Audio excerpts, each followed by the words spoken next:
Yang menjadi catatan saya di sini adalah semua satu.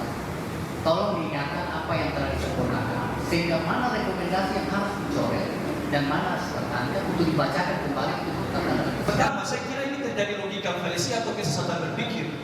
Dirinya sendiri, tetapi dia tidak bisa terpisah dari yang namanya Gereja Protestan Maluku. Minggu, 23 Februari tahun 2025, Jemaat Rehoboth Gereja Protestan Maluku Klasis Pulau Ambon telah melaksanakan sidang jemaat ke-52 yang terselenggara dengan baik dan sukses. Sebelum kegiatan persidangan dilaksanakan, dimulai dengan kebaktian yang dipimpin oleh Pendeta Anis Parihala. Berbuah bagi kehidupan bersama.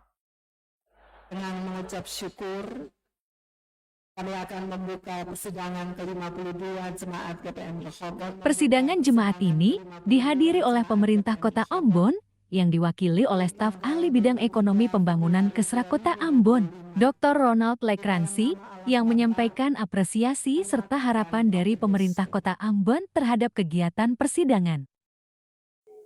Ya, baik, Ketua mengucap syukur buat Tuhan Yesus karena hari ini Jemaat GPM Rehoboth boleh menyelenggarakan sidang jemaat ke-52.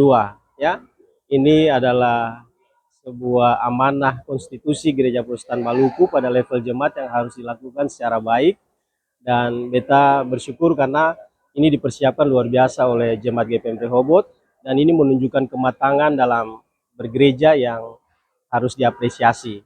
Dan karena itu pemerintah sebagai bagian dari Gereja Protestan Maluku dan gereja adalah bagian dari pemerintah, merasa bahwa ketua perlu mengingatkan bahwa gereja bukan ada hanya pada ruang-ruang ritualitas semata, tetapi gereja khususnya Jemaat GPM Rehoboth juga harus ada pada ruang-ruang konteks hari ini, bahwa apa yang harus bisa dikerjakan dalam membantu pertumbuhan dan pelayanan pemerintahan di kota ini. Misalnya, kita bicara tentang persoalan remaja dan pemuda hari ini.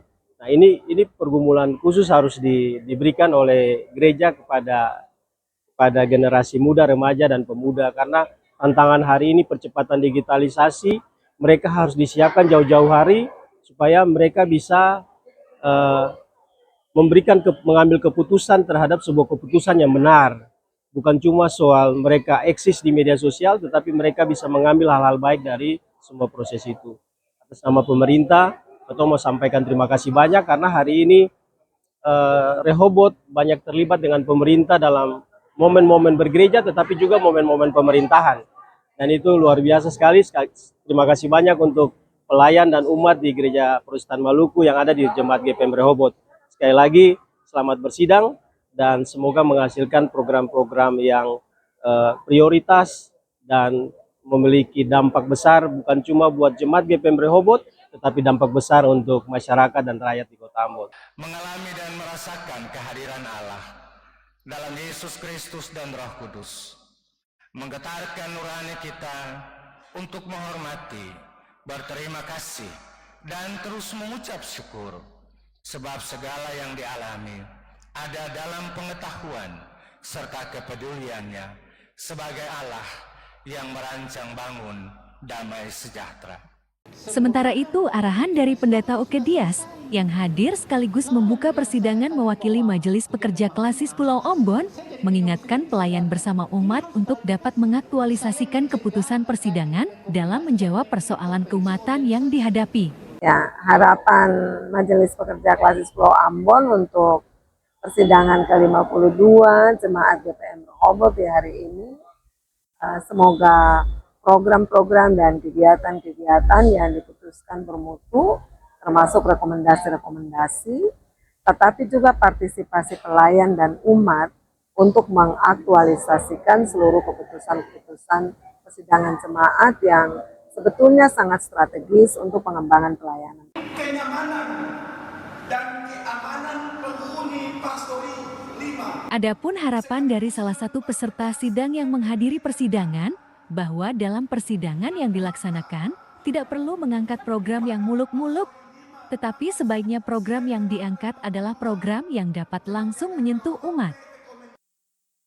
Jadi prosesi dan jemaat ini merupakan keputusan tertinggi dalam jemaat.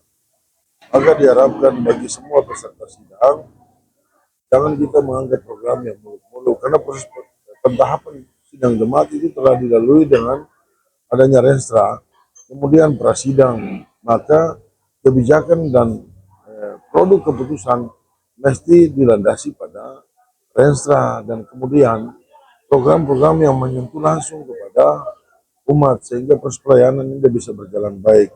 Ada harapan baik yang indah mesti kita lakukan bersama adalah peningkatan proses pelayanan itu bisa menyentuh semua orang. Tidak lagi kita menghayalkan program-program yang besar, tetapi kita tidak sanggup melaksanakannya. Karena ada banyak hal yang mesti terlupakan dari sebuah pikiran kita bahwa program yang mesti kita adalah menjadi skala prioritas. Kita lihat program yang menjadi skala prioritas yang betul-betul dibutuhkan oleh umat. Sehingga kita tidak lalu memutuskan hal-hal yang sulit kita lakukan kemudian. Lalu dengan hal yang bersangkutan kita juga harus melihat ada perimbangan anggaran dan program yang kita susun supaya kemudian tidak mempersulit lembaga ini, tidak mempersulit semua kita dalam rangka mendapatkan batang tubuh untuk merealisasikan semua program itu. Karena itu mesti betul-betul program yang diputuskan adalah program yang betul-betul menyentuh proses pelayanan, menyentuh semua umat. Tidak lagi membebani lembaga gereja secara utuh, tetapi betul-betul menjadi konsekuensi dan pikiran kita bersama untuk memutuskan apa yang menjadi komitmen kita dalam proses pelayanan. Kali ini.